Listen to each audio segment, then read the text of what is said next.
Hey, Church Fam, you made it to the Church Fam Podcast. Here, we break down passages from the Bible and dive into topics as we explore the Word of God. Gucci. Hey, Church Fam! It's Tim and Melo. Let's go. Getting back in the Bible. We are stoking. Ending a chapter today. Chapter 15. Man, I'm so excited for this one. This is one that's really near and dear to my heart. Yeah. I honestly was like, oh man, is this going to be like a repeat of the feeding of the 5,000? But I'm just so moved again by the ministry of Jesus and his nature, what he's like. So yeah, I've been enjoying studying this. When I had gone over the notes, I had texted you saying that that Jesus is the ultimate Abuelita in this. Just feeding 4,000. He's concerned. He already fed 5,000. I was feeding 4,000. He's like, these guys are hungry. Yeah. No, I don't want them to go away hungry. My family will not leave hungry. My family will not leave hungry. Yeah. No, I can go get ready and just rip this. Yeah, let's go. All right. Jesus called his disciples and said, I have compassion on the crowd because they've already stayed with me 3 days and have nothing to eat. I don't want to send them away hungry. Otherwise, they might collapse on the way.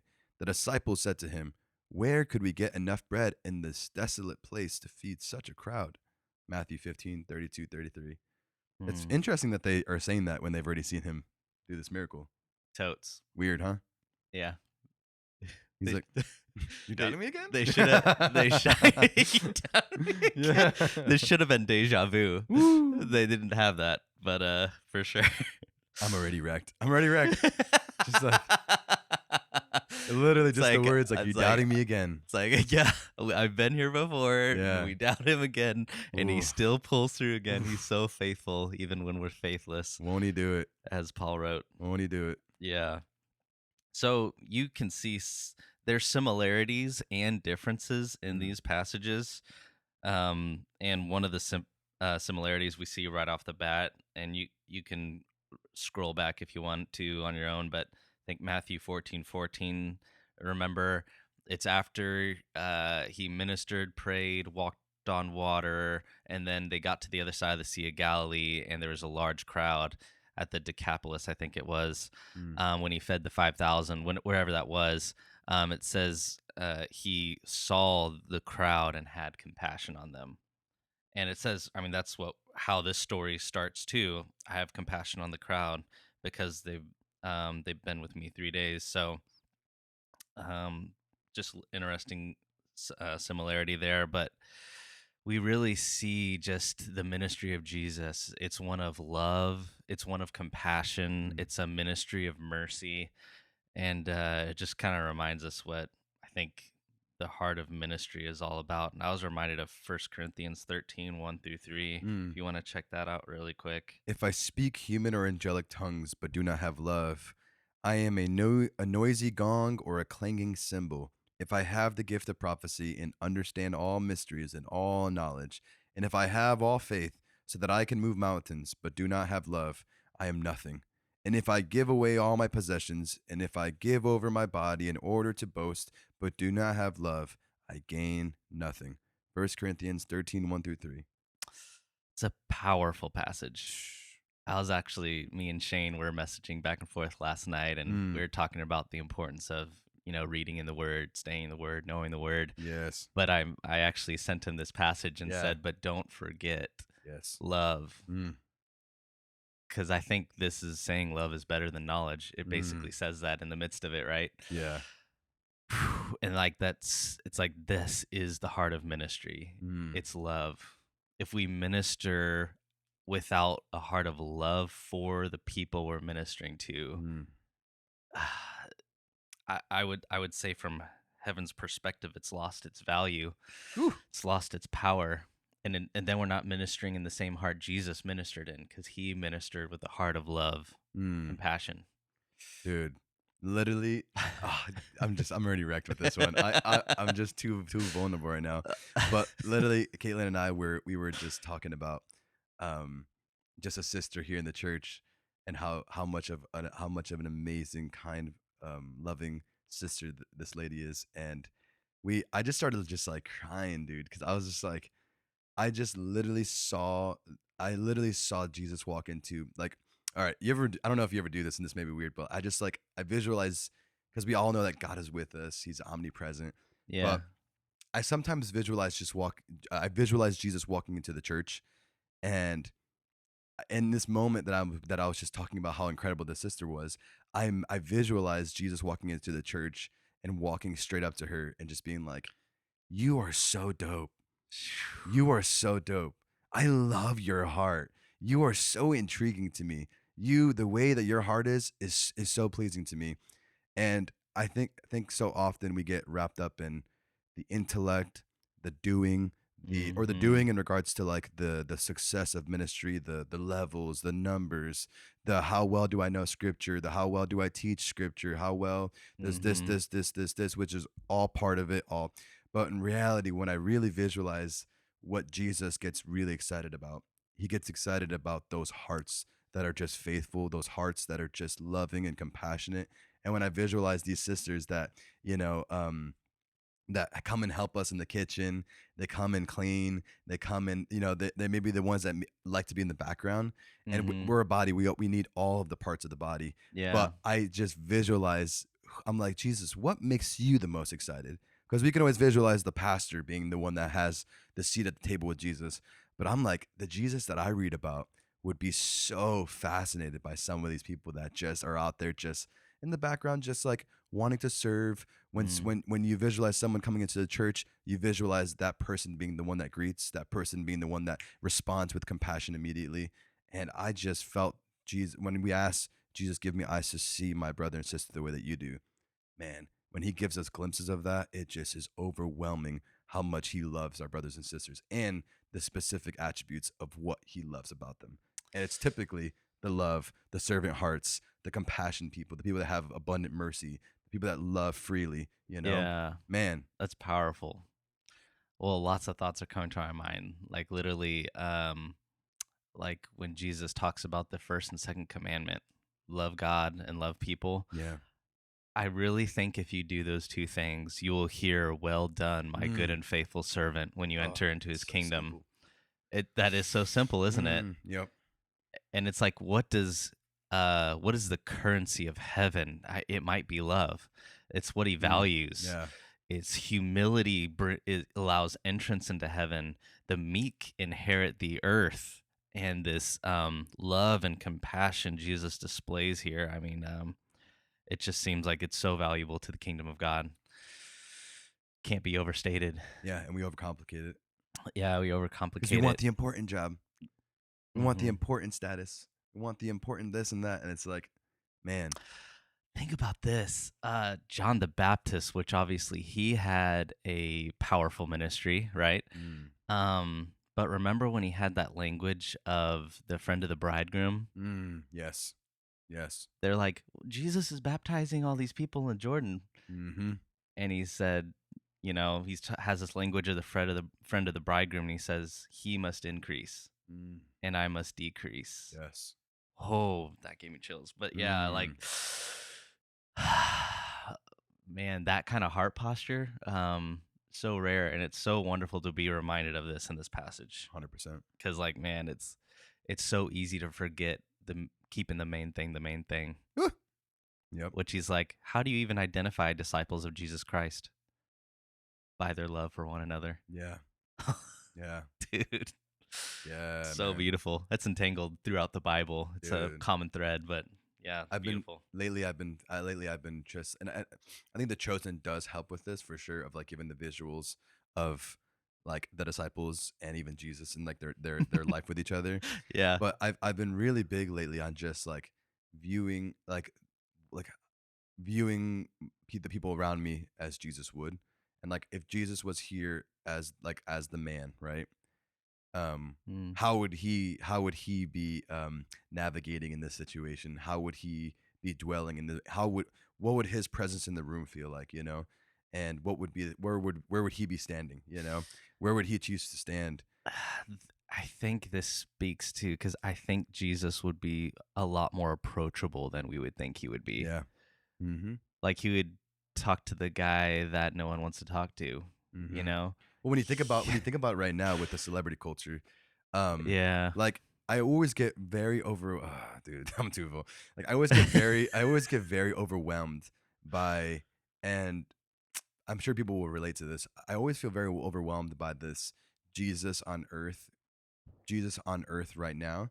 And it would almost you would almost view it from a worldly perspective of like he would end up in all of the green rooms and the VIP sections with all of the celebrity pastors, all of these big leaders of these big movements, because that's how it happens whenever you go to a conference or most concerts, it's very VIP room. And then if you want to see these people, you have to pay VIP access for them. It's very and so you always have these things where Mm, like you have to be and if you get on the inner circle, you're like, oh, I got to hang out with these people, right? That's kind of the culture. If you know what I'm talking about, you know what I'm talking about, just with concerts and public speakers or the public yeah. speaker stayed at my house. And that's a very cool thing when it does get to happen. But when I visualize Jesus in that space and I kind of get discouraged, I am reminded of exactly what you said, where I'm like, he'd be the one that while all the celebrity pastors are in the or whatever leaders or whoever is like in that VIP section, where he would be the guy that was found in like the furthest from there, the crowds and like the dirty alley with with a crowd of ragamuffins, and everyone's like, "Hey, we have food in the green room," and he's just like, "I'm with my people right now." You know what I mean? Or Yeah. he finds the one lonely person, the one person, and he goes out and finds that person. And Well, I don't think Jesus would be the green room kind of guy. and he would invite people into the green room. Well, Yee! think about he one time he's invited over to like a Pharisee's house for a meal, and him and his disciples are there, and then this woman comes in who's a notorious sinner in the area, and she, that's the whole story where she washes his Mm, hair with her, mm, uh, washes his feet with her hair, yes. and sorry, I got a ringing in my right ear all of a sudden. That was weird, but Someone's chatting about you. but yeah, like and everyone's like, if he was a prophet, he would know what kind of woman Oh. this is. He would not let this woman touch him. Mm, And he's like, leave her alone. She's done a mm. beautiful thing for me. You didn't even wash my feet when I came in the door. Oh my goodness. You know? Yep. Yeah. It's Um, so crazy, bro, of like what the church has become, the American church. yeah. And it's just like, gosh, man, I just so desperately want to be the kind of church that is just so welcoming, so It's loving. it's because we kind of get this Americanized worldview or mindset and then try to bring it into the church, Mm, where it's all about climbing a ladder. And mm, you read the Bible and it's like it's actually climbing down a ladder if you want to be great in the kingdom of heaven. Um, I remember like the first time I became assistant pastor, and I came to the call it the mother church of the church plants I was a part of at the time, and someone called me Tim, and someone corrected him and said that's Pastor Tim, mm. and I just remember everything inside me just went ew. Mm. Gross. You know what I'm saying? Like I understand you want to honor your elders and stuff like that, but to like elevate a man just because he has like a title or something Mm, like that, I mm, don't think that is welcome in the kingdom of heaven. mm, That's not what it's supposed to be. mm, If you're going to be great in the kingdom of heaven, there should be a greater humility and a lowering mm, compassion and service for those people, not lording it over them like people in the mm. world do. It's like this country needs less pastors and more shepherds, kind of thing. You know what I'm saying? Clip that. Which is ironic because that's what the word pastor means. Yeah. You know what I'm saying? Yeah, man. Anyways, Dude, I've learned that from you guys, man. And like even like my dad and my grandfather, and it's like the men that I'm so blessed to have men shepherds in my life, where it's like I got to see Pastor Andy shepherd, I got to see you shepherd, got to see my grandfather. You go to my grandfather's church, and it's like it's the Spanish version of our church. Like literally, they just love hanging out with each other. They're one yeah. person's painting the church. All of a sudden, there's a squad painting the church. You know what I mean? And it's just like they just and like there's always breaking bread. The church is like Mm. you're in the service, and all of a sudden you'll be smelling someone just frying up like some sisters in the side cooking so that when people get out of church they have food. And Mm. it's just like and like and my grandfather's just such a shepherd of the people, And I Mm. went to my buddy Ender's his wedding, and his father was there, and like his father's a pastor, and I was just like, man, there's such a difference when you see a pastor that is a true shepherd, because he could have easily just been at the head table with his son on the day of his son's wedding. Actually, his son wasn't even there yet, but he could have easily just been at the head table. But instead, he was walking around the entire room, and a lot of people were members of his church, or just Yeah. people that he knew, and he's just working the room. You know what I mean? He's just walking around. You could tell that he's just such a man of the people. There was no separation. He wanted to be in Yeah. as many conversations as possible, just edifying, encouraging, and I've seen that in a lot of you guys. So I just feel so blessed to have seen that, and I typically could be the kind of guy that just wants to be in a room until it's time for the show. You know what I mean? Yeah. not that there's not a time for that, right? Like obviously preparing before, getting your sermon notes ready and stuff like that. Oh, for But sure, I'm the for kind sure. of guy that's like, yo, like naturally my flesh and the yucky part of me, I would love to just be hidden in a room. And then Mhm. like I have like a buzzer that's like, or like a little headpiece. It's like, Pastor, it is time for you to go. And then I walk in and da da da da da da da da da da you know. But I'm learning that it's just like, man, it's being a shepherd is the opposite of that. You know what I mean? Being a shepherd is like, can you do the function that you have and dwell with your people? And sometimes you're having 15 conversations before it's time to do the thing. And it's like, but the conversations are the thing. You know what I mean? Yeah, that's so interesting because you see Jesus and he was a man of the people. Mm. And like, I remember the church I was a part of previously, they told all the pastors at a pastor's conference, they said, "You have no friends, your wife is your friend." And the idea is like you separate yourself from the people, and in them not seeing you actually live your life, Mhm. that you create like this sort of aura, Oh, or yeah. like a like God's this God's is anointed. this God, don't touch the Lord's anointed kind Yeah, of yeah, idea. yeah. And it's like this man is like a holy man kind of Mm, ideal, mm. because if you live with people you realize this guy's a guy just like me, Yep, 100%. which then that removes the pedestal and it's like, well, if he could live for God, maybe I can live for God. Come You know on, what I mean? come on. There's just a big difference. Anyways. Dude, so good. Well, with that said, you want to read Mark 8:2, the parallel passage to this? Yes. I feel compassion for the people because they have remained with me for 3 days already and have nothing to eat. This is fascinating to me because everywhere else in the gospels, it implies third person, like the writers say Jesus had compassion on the crowds.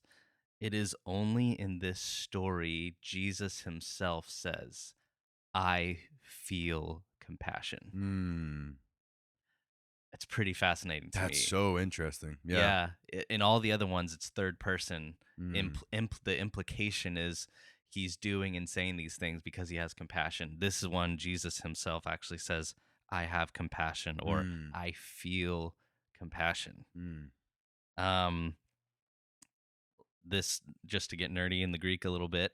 The related noun to this word, which is kind of a crazy looking word, splenosi or something, literally means like insides or bowels. mm, It was seen as like the seat of affection, love, sympathy, or compassion. That's mm, where like your emotions come from. mm, So if you think of like if you've ever like been moved to like the depths of your heart or your stomach is kind of mm. like the word there.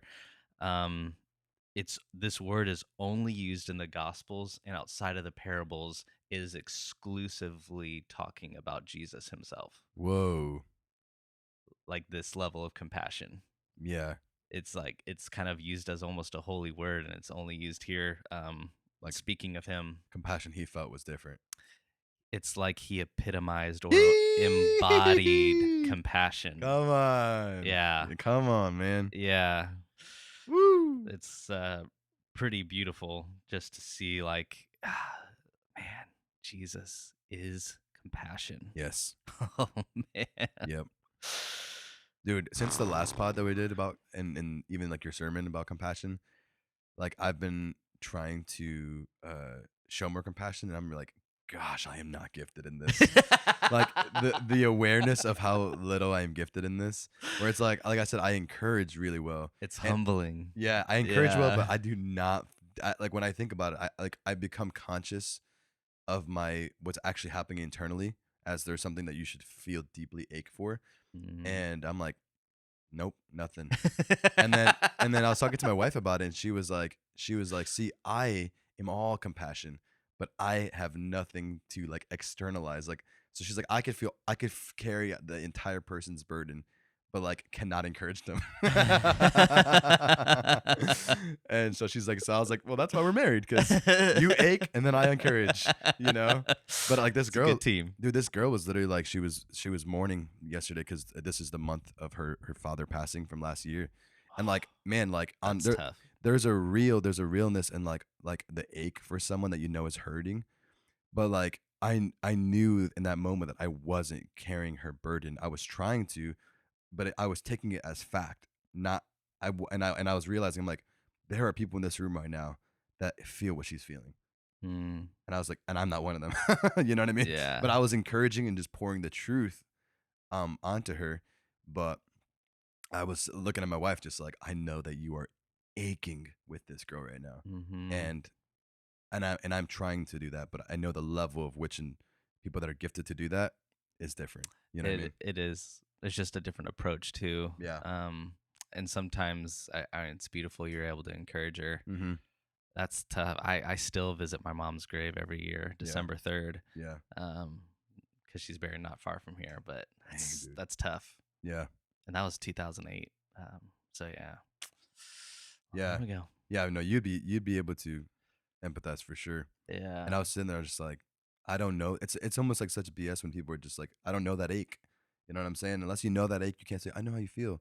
You don't. Yeah. You don't know how it feels. You can, but I think that people that have gifted compassion, even if they have not experienced the same thing, they are gifted to have compassion for those situations, which is Mhm. very cool. Like it's just one of those underrated things. I'm learning like that's a superpower that I don't have. You know what I mean? And Yeah. it makes me super stoked to know that there are people in the church that do, Yeah. because in situations like that when someone's grieving and mourning, it's like, That's why we need the body. dude, man. 'Cause it's kinda like when, someone who served comes back. Mm-hmm. Don't have that experience, Yes, especially if they saw fighting and war, you dude. know? Yeah, Someone who's been in their boots has to be able to truly connect on that level. yeah. And that's why there's such a brotherhood there. But in similar ways, we all face our struggles and trials in this life, and there's Mm. different people in the body who can sympathize and have compassion in those areas on a deeper level. And that's Um, that's another can where it's like the experience that you have becomes a gift. You know what I mean? So when someone comes into the church and mm, goes, "Man, this just happened," and you're like, "You may want to go talk to that brother right there." yeah, You know what I mean? And you know, maybe we went through with that person like 20 years ago when they went through a mega hard time, but like it was pivotal to their growth and maturity and the resiliency that was built in their faith. And then someone comes in with a situation, all of a sudden 20 years ago that thing that seemed like it was a life-breaking situation has just become your testimony. Your testimony is one of your strongest weapons. And yeah, so now it's that powerful. person comes in with that same situation. Now all of a sudden you're looking at it going like, wow, I'm kind of glad I have this tool now. You Yeah, know what I'm saying? Like, it's like the psalm, "Let the redeemed of the Lord say so." But like your story, your testimony becomes a powerful tool for yeah. Jesus to minister to those who think no one's been through what I've been through. I'm Oof, alone. come on. And You know that song, Let the Redeemed of the Lord Say So?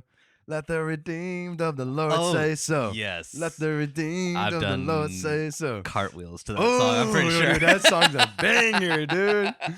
Say so, say so. Oh, I love that song. I am redeemed, Lord. Oh, that song is so good, dude. Awesome, yeah. Uh, so yeah, hopping back in the story. Oof. Bro, So, this is a oof. yeah, we're not even done with the first sentence here. No. All right. Jesus called his disciples and said, "I have compassion on the crowd because they've already been with me 3 days." And it's interesting. Jesus was concerned with their physical needs and their spiritual needs. Mm. And I think that's something that we kind of already talked about it a little bit, but it's so easy for some people to be so focused on the spiritual needs they neglect the physical needs, Mm. or then some people become too humanitarian and they only focus on Yeah. on the physical Right. needs and they ignore the spiritual needs of the people. Mm. And I believe Jesus probably beautifully balanced both here. He's been with them 3 days, ministering, healing the sick, and without a doubt teaching these people. Mm. Um, and we're going to see he's very concerned with their, because it would be easy for him to be like, I taught y'all for 3 days and ministered to y'all. Dip. I'm pissing. Yeah. I'm Yeah. peacing out. Yeah. Dipping out. But Are my lessons not enough? yeah, but he's concerned with them. His literally is like, I can't let them leave hungry. And well, this is crazy because the a big difference of this and the 5,000 is the 5,000 there with him one day. Mm. From morning to evening, he ministered to the people, and then he fed the large crowd. Mm. Here, he's with these people 3 days, and they won't leave. That's They're so fire, so though. Yeah. desperate for Jesus, for God. They've never experienced anything. This is not like the God of the Roman gods. Mm. What they're seeing and experiencing, literally people without limbs growing back, the deaf Yeah. and mute being able to hear and speak, the blind seeing, the Bro. lame walking. They're like, and then they're hearing this man and seeing this man, and he's teaching them what God is like. Yep. A God of compassion? Even nowadays, you can study all the other religions. They're not compassionate. Yeah.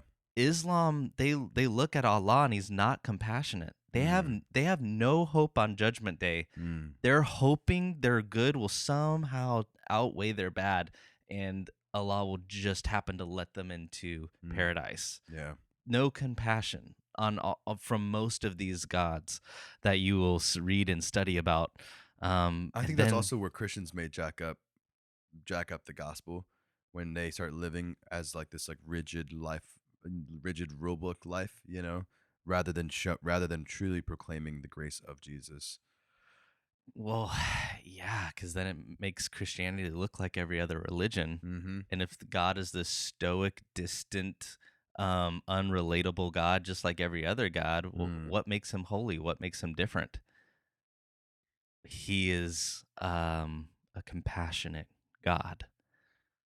It's a big difference. Let's go. Just that alone. That's such a good point, dude. And think of this, and just to kind of dive in a little deeper on how compassionate this scene is, this is not a Jewish crowd. This is That's right. This is a mostly Gentile crowd. Yep. This is fascinating because Jesus has done a lot of this ministry to the lost sheep of the house of Israel. And then he goes up to Tyre and begins this ministry to the Gentiles, which is maybe, I don't know, 3-6 months, who knows how long. We only have this short piece here from it, though. From the Gentile mother's faith to here is when he kind of closes the chapter on the Gentile ministry. But here he is. He's gone down to the Decapolis, which is 10 cities. And this is interesting. I didn't know this. The Decapolis was a group of 10 cities. They're on the fringes of the Roman Empire. But if Judah was ever to retaliate against the Roman Empire, to rebel against them, these 10 cities would be the first wave from the Roman Empire to come and wipe out the Jews. Bruh. Whoa. So when Tyre was like the rivals of the Jews, these are the enemies, dude, of Jerusalem. All right, that just added way more context. Yeah. Whoa. Do you see how powerful this scene is? Yeah. The disciples are probably like, why are we even here? Yeah. Oh my goodness. Think of the Jewish mindset. They're thinking the Messiah's going to come, we're going to make him king, and he's going to wipe out the Roman Empire. Where should we start? The Decapolis. Oh, dude. That just changes verse 32 for me, because they're like, where could we get enough bread in the desolate place to feed such a crowd? They're like, They're like, Jesus, God's not going to provide for these kind of yeah, people. or just like Jesus, let's go. Let's Yeah, we've there's not enough we food. There's not I mean, enough food. I get it. I get you're compassionate, Jesus. Yeah. Let's move Like, on. don't worry about it, Jesus. You know, You made your point. these ain't the guys. This ain't it. It's moved my heart because I'm thinking of like Ephesians 2. We who were dead in our sins, in our trespasses and sins, Mm, we who because of that were like enemies of God by nature, children of wrath. yeah, That's how they viewed these people, as like unworthy of God's forgiveness. yeah. And here Jesus is, he's spending 3 days in the trenches ministering to their physical needs, healing the sick. They're having a little revival. This is a Yeah, 3 day revival in the Decapolis, without yeah. a doubt. And for for the Decapolis homies, it is like I feel them so hard. Where it's like when you come to church and you're just like, I don't want to leave, or you go, or you're like, like at our refresh night. Sometimes it's like we gotta get out of here, guys. But people are like it's like after party after party. I'm like sometimes I think they could go for 3 days because the Dude, fellowship is so real, the prayer is so real, the healing is so real, and that's how it feels, man. When you're in the presence of the Lord, you're when just you're like, in I the don't want to go. I remember this was like 2009 when Michelle and I were at the International House of Prayer. There was this one of their little university sessions, you know. It was just one of their classes Yep. at their, little college, their little university. And after the message, there's usually like a little ministry time where the teacher and others can pray and minister, and it just didn't stop. Come The on. students didn't want to leave, and it ended up lasting for months. And they called it like an awakening kind of thing. Mm-hmm. But I remember like being there, and just you're surrounded by people that don't want to leave the presence of the Lord. I love that. They just want to pray, they want to worship. They're desperate and they need God to touch them, and Low key, that's happening in our church right now. You open those doors up, and people are just like, "I'm here." Did they see a car? They see a car in the front. People are here. it is beautiful to see that sometimes too, and these individuals come forth for prayer, and they want prayer, they want ministry, or you'll even see people sitting in the front, and I've done that too, and it's like I just want to soak in this worship right Yeah. now. Our church is one of those. Honestly, I'm not gonna lie. I'm not even trying to be front. I'm not gonna try to front because y'all call me out. But it's I'm one of those like services done, and there's because I'm such an extreme person that if I'm not in a profound conversation, like it's hard for me to like small talk. You know what I mean? And then, but most of the time I'm Yeah, looking for my kids. Like most of the time yeah. I'm like, "Where's Zebby? I got Zebby. Where's Ezra? Okay, I got Ezra. Where did Zebby go?" And so that I'm literally just like my mission is just like get to the car as soon as possible so I can lock them up, you know.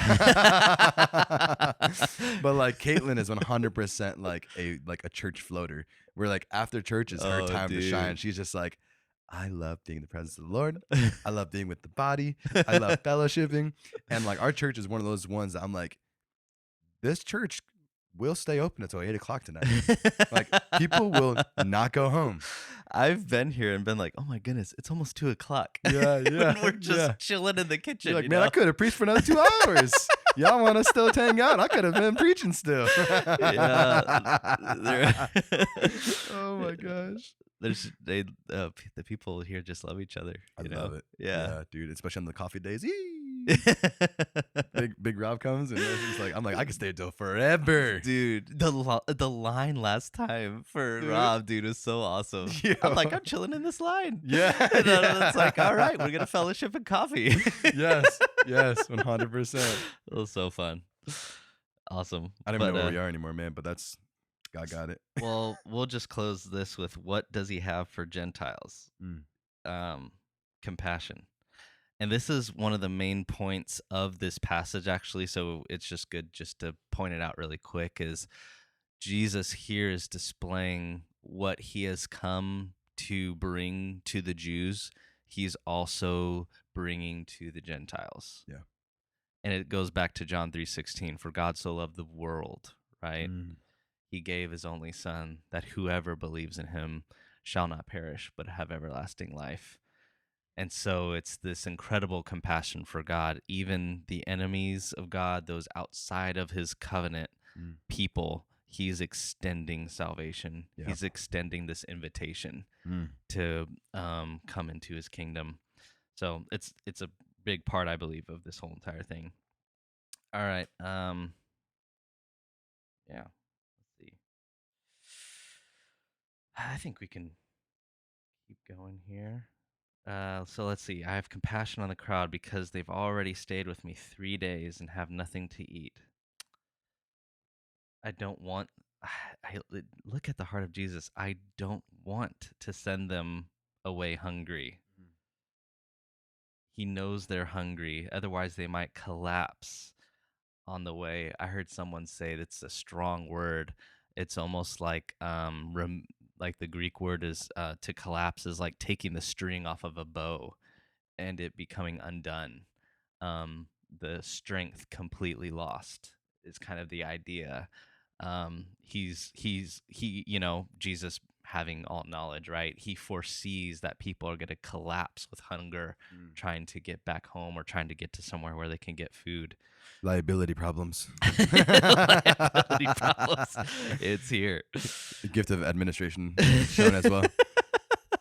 But that's what I was texting you about. Was like I'm seeing such like hospitality gift, and obviously all of these things that I say gift, it's like epitomized through Jesus. Hmm. But I'm just learning so many words from you, Tim. Epitomized. I felt so good saying that. It was epitomized through Jesus. And probably still messed it up somehow. But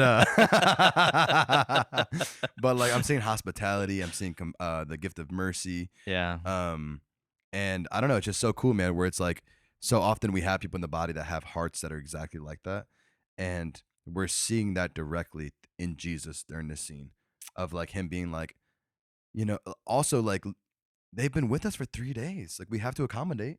You know Yeah. what I mean? Like not like, and it was like a little bit of liability of like knowing what's best for their health. Also, he is the great physician, which is also kind of dope. Where it's like There's a lot of things probably so many things happening there. Think about this scene. Like he is moved with compassion for these people, and he's like, I don't want them to go away hungry. Yeah. Yet they're looking at a crowd. We know it's 4,000 men besides women and children. So if there's one woman and one child for each man, that's what 12,000. It could be 12 to 20,000 pretty easily, right? Yeah. So he's looking at this multitude, and his heart's burning for them. And he doesn't want them. He wants to provide for them. He doesn't want them to go away hungry. And then his disciples are like looking at this multitude. Yeah. They're like, So he's not only is he like his heart's for the crowd, but he's also low key ministering to his disciples here at the same time. Yeah. He's trying to awaken faith, and he's trying to develop a heart for people here in his disciples. Bro. You see that? Bro. Yeah. That literally is that's like a ministry check right there. Yes. Of just like, hey, Yes, hey, yes, hey, hey, yes. hey, hey, guys. You remember what we're here for? Yes. Remember what we're here for? These people are what we're here for. We're not gonna leave them hungry, guys. It's that whole like they're like the show's over, Jesus. Yeah. And Jesus is like, don't forget what this is all about. It's about the people. It's so convicting. Oh, it is. Why is right? Jesus It so is, right? convicting, bro?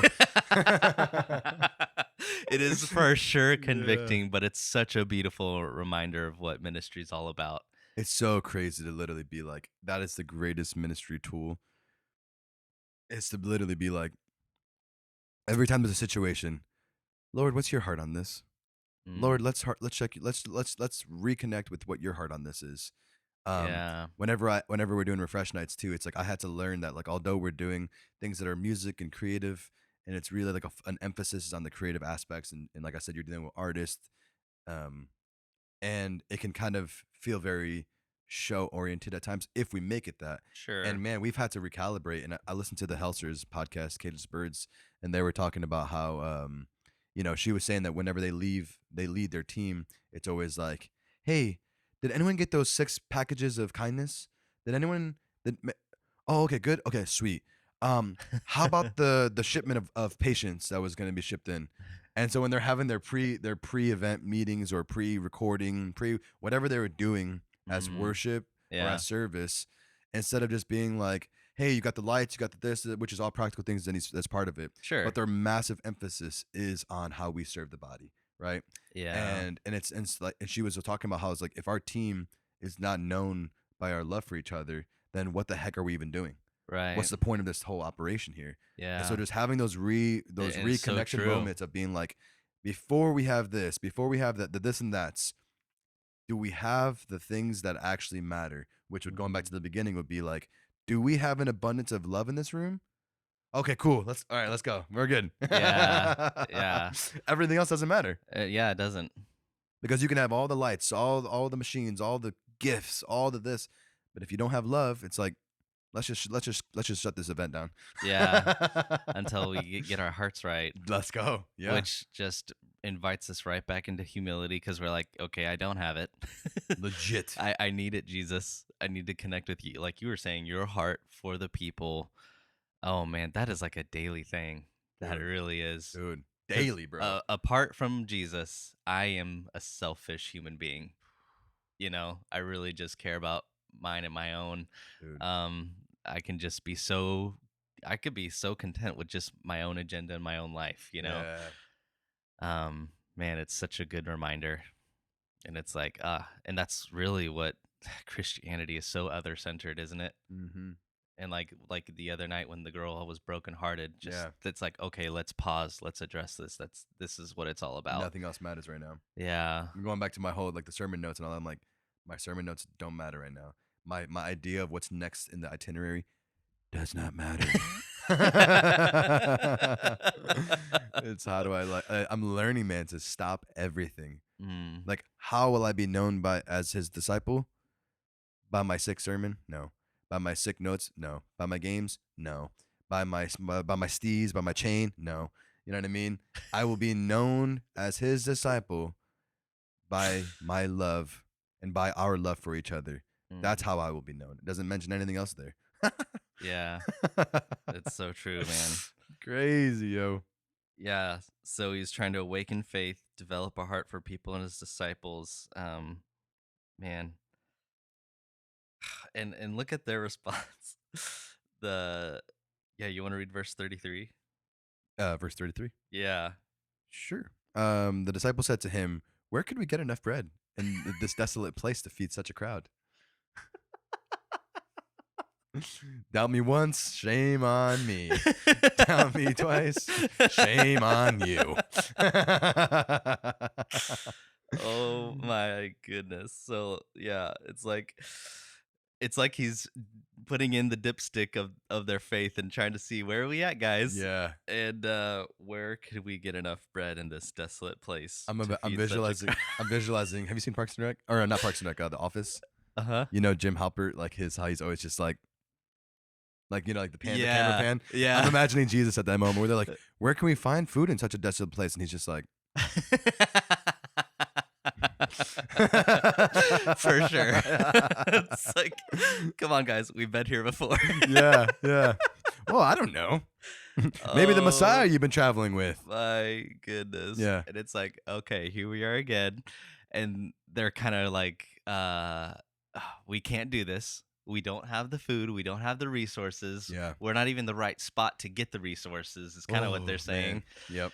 And he's like, okay, well, that is the point I'm trying to get to here. Yeah. Good. You realize you can't do it on your own. Great.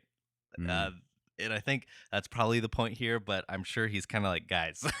dude.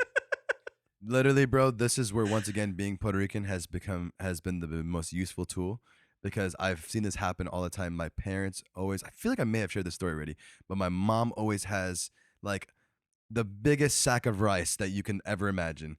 And my grandma always has it. And like now they've taught Caitlin to do the same thing. And so we always have a sack of rice to where it's like we want to be hospitable as believers. And so sometimes you come in, you had your meal prep, you had your meal plan, and you're just like, man, like I have my food prep for my family. Like I don't just randomly have enough food in my house for an army to come in, And like you learn as a Puerto Rican, you always have a massive sack of like I'm talking like a 30-pound sack of rice because if when in doubt if someone comes through if a horde of for us as youth pastors we're like we have a lot of youth that live in our vicinity. I'm like I want to be ready that if a horde of youth comes through my house, it's not like, oh, I have to go buy like 60 boxes of pizza. Where it's like, no, I Mm, want to be able to throw down right now. you You can know what I just have mean? a big pot of rice. Big old pot of rice, maybe some beans on the side, maybe some chicken, whatever is extra. But like at the core, Uh, you will be full on rice. You know when what I when I mean? was with college, I called it pasta parties. But like me and my Yeah, homies at pasta, another one. Yep. yeah, when we were at IHOP, me and my buddies, because it's so cheap, Yeah, you just get like yeah. a few pounds of pasta and Mm-hmm. a few jars of sauce, and Yep, just that alone, you feed a squad of hungry guys. You know, dude. yeah, The Italian special right there. Yeah, you got some pasta, you got some sauce. but it's awesome. Yeah, BYOS, bring your own sauce.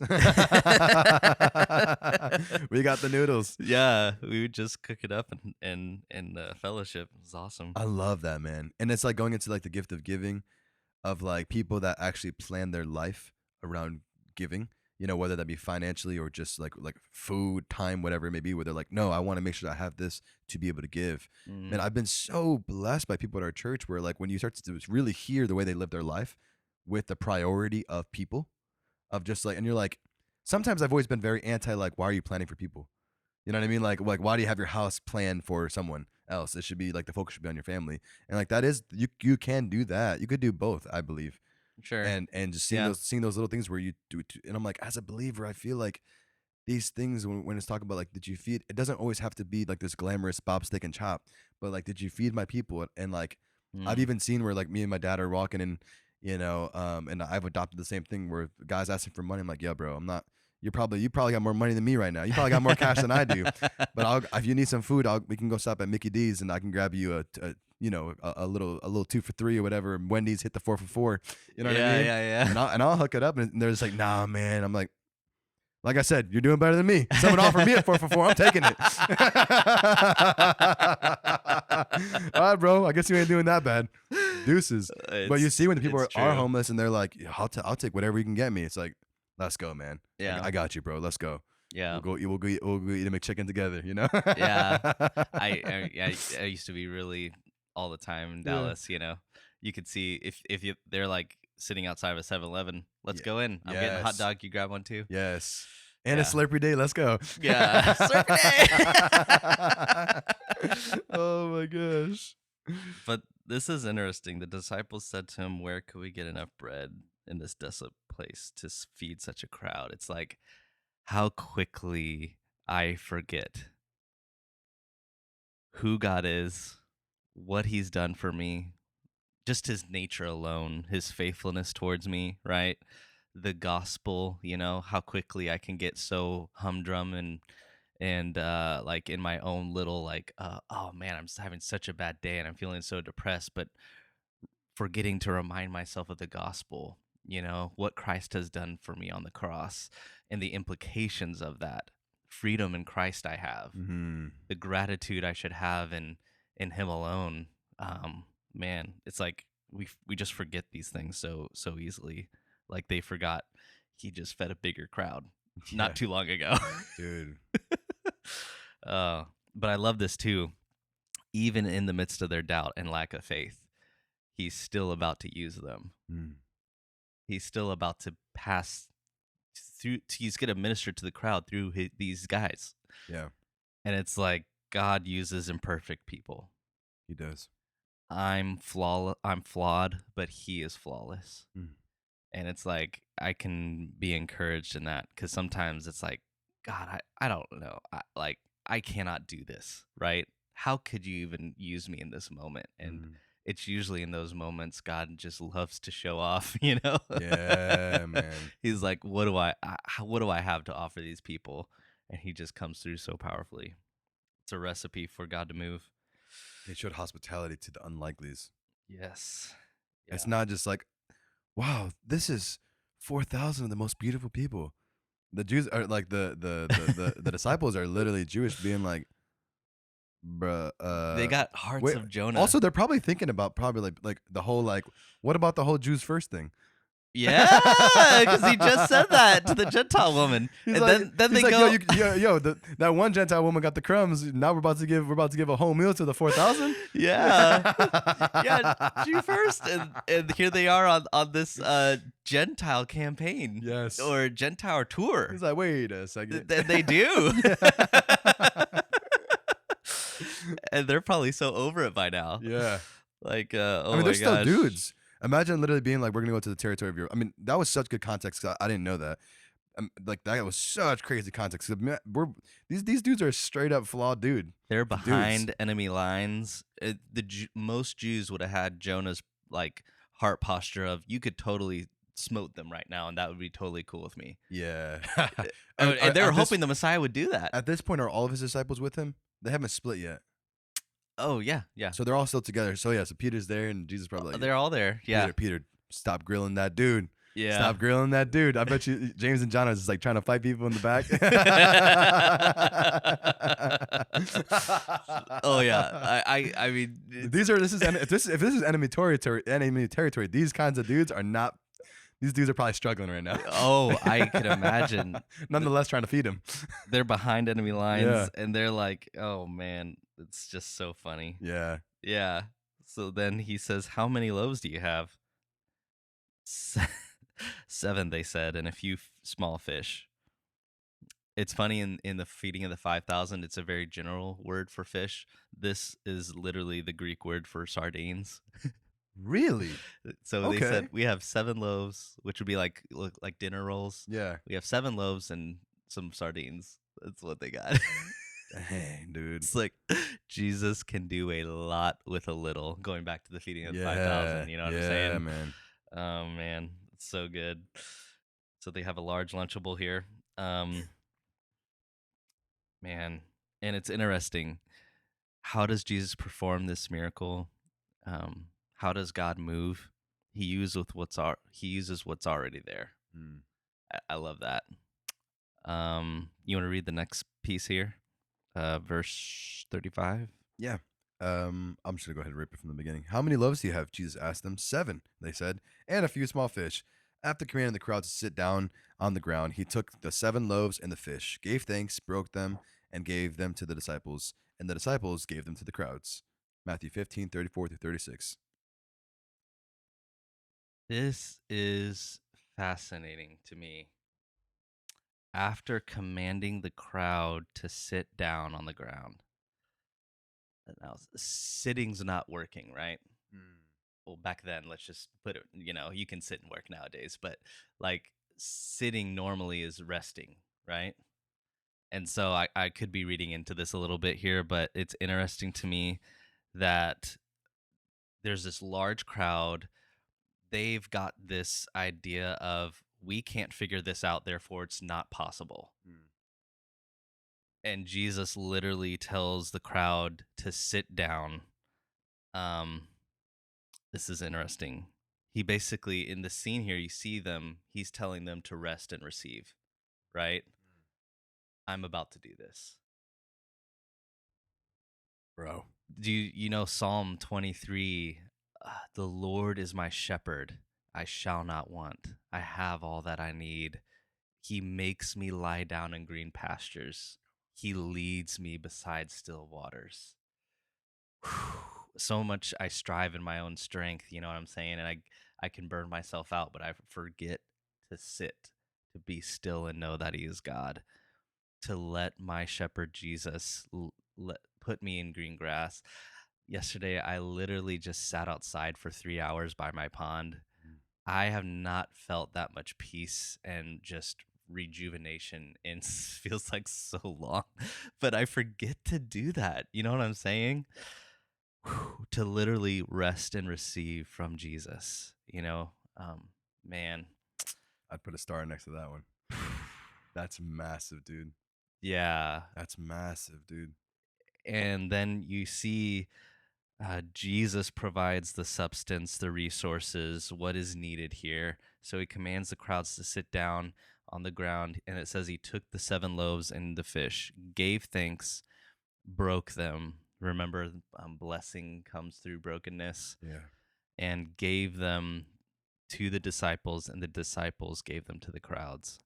To me, this is symbolism of ministry as well, Mm, because true ministry is receiving from Jesus and giving it to the people. mm, And you see the disciples do this. They come to Jesus to receive the bread, and then they go out and distribute it and give it to the people. mm. And it's like, well, remember, man shall not live by bread alone, but by every word that proceeds out of the mouth of the Father. Come on. And so we as ministers, we are really supposed to be coming to God, to Jesus, and be like, I need your word to give to the people, please.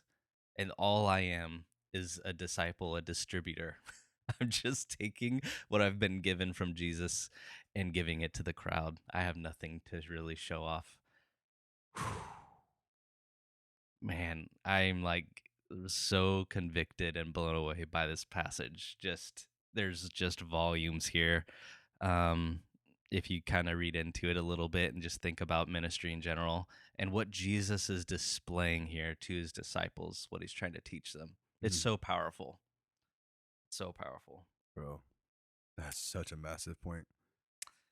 I know you said that it's a little bit like I think you said like I may be looking into this, but I feel like that's like probably like the biggest point to me is Yeah. that like before that provision comes, the command to or the what says here, yeah, it is a command the crowd to sit down on the ground. Mm-hmm. It's that time that is sometimes the hardest things for us, especially like think about when you're hungry too. Think about when you're hungry. If I said if I said hey I'm super hungry, and someone said hey go sit down over there. I want to eat right now. Yeah.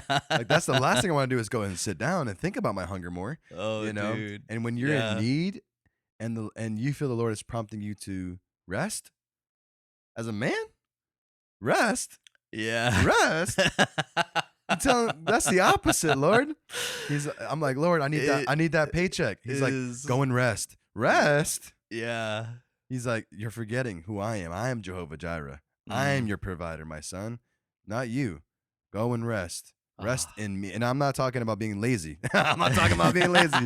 Not what I'm talking about. For sure. I'm talking about resting in his promise, resting in the knowing and the peace that he is provider, not Mm, you. And you yeah. can a lot of times we create a lot of issues when we try to start go and do rather than rely. And It, so it's that's a great situation where he says, have them sit down. yeah. You know, the blessing's coming. It's cringy to like Martha's because like doers, I'm like a task person. I Mm. like to check things off in my mental to-do list. And it's so important for me to remember what Mary did sitting at the feet of Jesus. Mm. Oh man, that's so powerful. She chose the good thing to Mm. sit at his feet Yeah. and hear and receive from him. Sitting again. So yeah. Phew, I love it. I So learned I beautiful. learned that from the hippies too. I would be going to my class, and they'd be all just laying in the grass, and I'd be like, "You guys not going to class?" They're like, "We will eventually, maybe." And they're like, "But we're laying in the grass right now." I was just like, "So what's your plan for the day?" They're like, "We don't know." Like, you just live your life like this, just lay in the grass all day. Fast forward like a week, and then now my new life is just laying in the grass all day, just like I don't know. But it's like, and me and my wife are like that too. Like except here, once again, back to the red ants. It's like brutal where you're like trying to lay in the grass and connect with the Lord, but all of a sudden the little Satan ants want to tear you up. That's how it is in life. That's life. But it's so important to me now where it's like, man, before, and even whether it be laying in the grass for us, it may be connecting in nature, but really before anything, have you really stopped, not talked to the Lord, heard the Lord, stopped and listened to him, listened to what his Mm. will is, just receive the peace that comes from him before doing anything important. Almost like before you send that really crazy message, sleep on it. You know what I mean? Sleep on it. See how you feel when you wake up, or before you, have you before you. And sometimes I'm like texting, I'm going through like all these different things, and I'm like, I'm just gonna eat first. Yeah. I'm gonna eat first Yeah. before I do anything. And in this situation, he's like, have them sit. Oh my goodness. So funny. Get rid of that hanger. Yeah. Well, but also seek first the kingdom of God and his Yes. righteousness, and all these Yes. things will be added to you. Yes. Um, man, Hit him with that scripture, boy. Hit him with it. woo, That was good. That was a good one. yeah. And I love this. So, he gave thanks, broke them, gave them to his disciples, and disciples gave them to the crowds. And it says all ate, and not only did they all eat and were satisfied. Mm. That word literally means full, fatten, gorge, or even implies they were glutted. You know, like the word gluttony. I don't know, we talked No, about no this can. recently. Can close. But this is like they just ate Thanksgiving dinner and they cannot eat another bite. Yeah. Sweatpants are on. Yeah, this is the abundance of God's provision that they're Mm. experiencing here. Oof. It's pretty fascinating. Just the Mm. abundant, and in fact, that's actually another word that means. They were all satisfied, literally supplied in abundance, is what it talks about there. Which of course reminds me of what Matthew 5:6. Blessed are those who hunger and thirst for righteousness, for they shall be filled, or like King James Mm. or New King James, or they shall be satisfied. Mm. Whew. It's so good. We see here Jesus did provide for them physically and spiritually. Um, I really don't have a whole lot more here. It says that they collected the leftover pieces. You know, Jesus wasn't going to allow anything to go to waste, right? Mm. 7 large baskets full. Now, this is different than, this is like just one of those, like I heard a lot of scholars talking about. And, anyways, there's a whole lot of discussion on this being the same as the 5,000 and blah, blah, blah. I don't really care to get into this scholarly debate, but it is interesting. You ain't Um, gonna get it from me, that's for sure. yeah. In the feeding of the 5,000, the word literally is like a small basket, like an Mm. Easter egg basket or like a picnic basket. Right. This is what literally says large basket. It's a different Greek word. It's like the same word used when I think it was Peter or Paul when they were trying to he had to escape the city, and they lowered him in a large basket. It's the same word. Mm. So this isn't a small like picnic basket. It's like a hot air balloon basket. This is a basket that a man could literally stand in. Yeah. 7 large baskets. Mm. And I mean, just think of the number 7, the number of completion, right? Yes. Number of perfection. I mean, it's like there's a lot there. I guess you can kind of nerd out about if you wanted, but I like that. I see what it's you did there. That's it's cool. it's pretty interesting. And then after dismissing the crowds, he got into the boat and went to the region of Magadan. Really, all I'll say to that is it's probably the same place as Magdala. And if you think of, Mary Magdalene, Yeah. Mary of Magdala, Got you. what that means. So Okay. they go from there, which was they were like southeast, and they're gonna travel to the northwestern side or north. Gosh, what Yeah, was that? Northwestern. Northwestern side of the Sea of Galilee from here after this day of 3-day ministry, which actually closes Jesus's ministry to the Gentiles here. So Mm. yeah, but with all that said, I mean, I'm just reminded of how abundantly he has provided for me just in himself. Yeah. You know what I'm saying? Justin himself. Yep. Um, and just his incredible compassion. It says in the word that Jesus Christ is the same yesterday, today, and forever. And he still is filled with this incredible compassion Mm. for people. All the way back in Lamentations, there's this passage that says, God's our mercies are new every morning. Mm. He's so rich in mercy, in compassion. It's almost like every day when you wake up, it's new. Mm. Brand new mercies, brand new compassion for us. Believer, be comforted in that. Mm. And so, just a reminder, the heart of ministry and the compassion of Christ. Mm. Dude, Jesus is so cool. I mean, there's no better king, there's no better Yeah. leader, there's no better shepherd than Jesus Christ. I love reading these stories of like we serve a practical God. He Mm, knows, and even as the physician, you think about it this way: he could have literally miraculously went like this and made them all full. Oh, absolutely. But he's such a good shepherd. He brought the good food. Yeah. You know, he's such a good shepherd. He made the good wine. You know what I mean? Like, Well, they wouldn't have eaten that much if it wasn't good, right? yeah. Yeah. I don't know, man. 3 Here it is, days. Chef Jesus. 3 Oh, days, they were you starving know, too, 3 yeah. days. I don't know. You eat I'll some take crazy. anything. Sardines, I'm all Yeah. in. Dude, man. But like you think about it, they were having a 3-day festival. You know what I'm saying? Oh, yeah. Have you heard This is Jesus you know Fest to the Gentiles. like Woodstock where there was that I forgot what the name of it, but there was like either nonprofit or a church or something like that. It could have been a cult, so sorry if I'm messing that up. But whatever it was, this organization, they like the Woodstock, everyone was starving at Woodstock. There was like no food.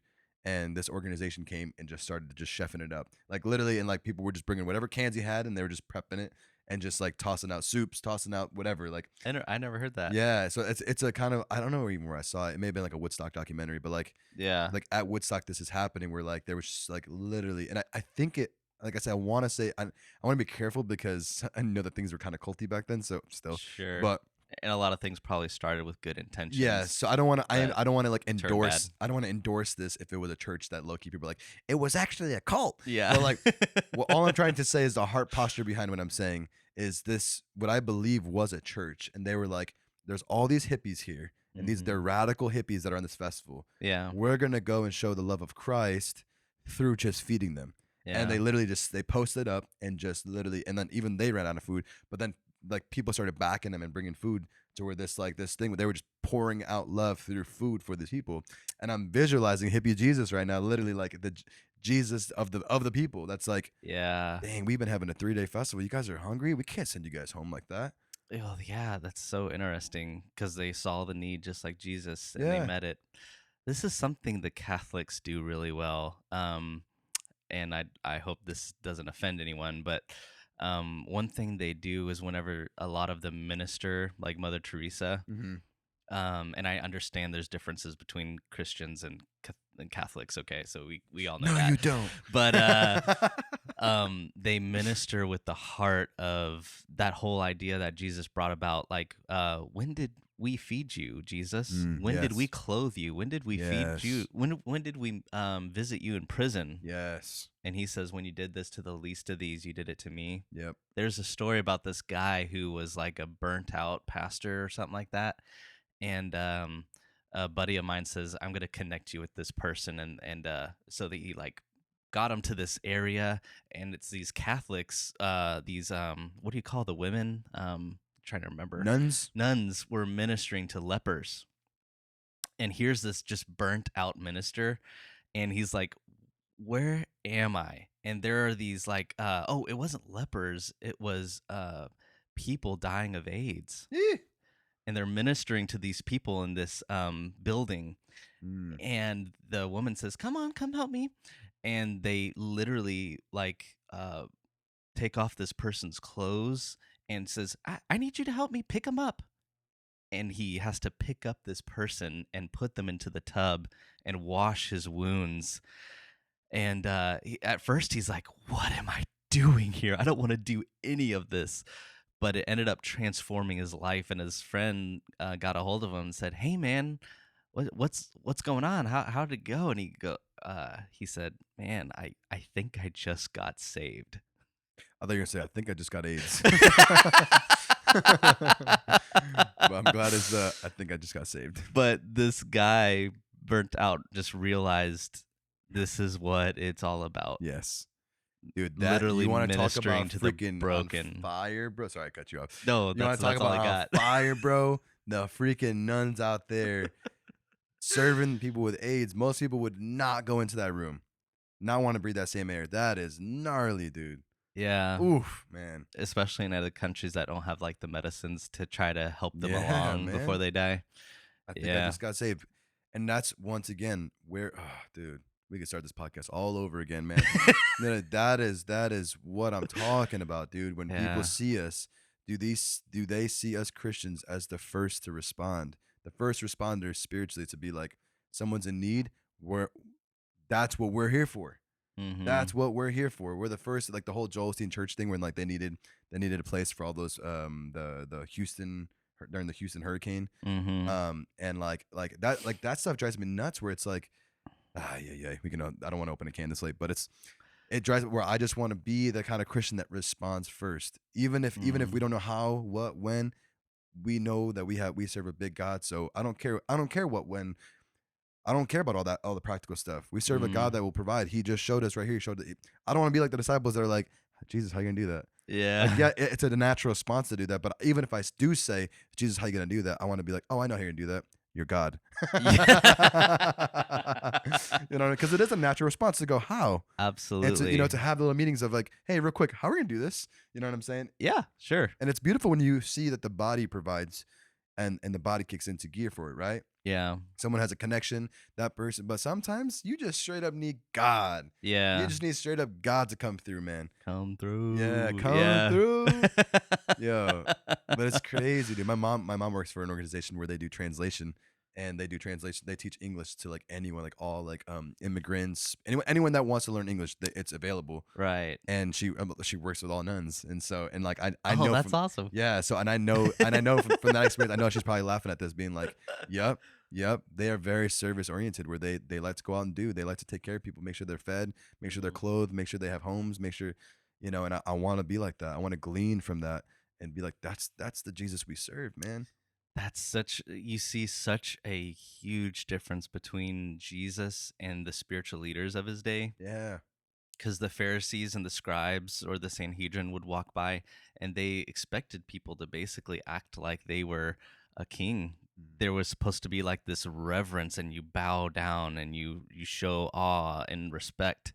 And then you see Jesus going to place they wouldn't be caught dead and ministering to the most lowly and broken people imaginable. Mm. What a difference. This podcast has really challenged me. I'm about to go to the shelter right Yeah, now. I'm like, and now I'm gonna have to eat that sandwich. Yeah, dude, that was extremely convicting and inspiring. It so is, but it's Yeah. such a beautiful reminder. Man, need Jesus, need your compassion, Jesus. Fill us, Let's go. help. Amen. Amen. That's all I got. Love you, church fam. There it is. We'll see you in the next one. We're about to go to feed some homeless. Peace.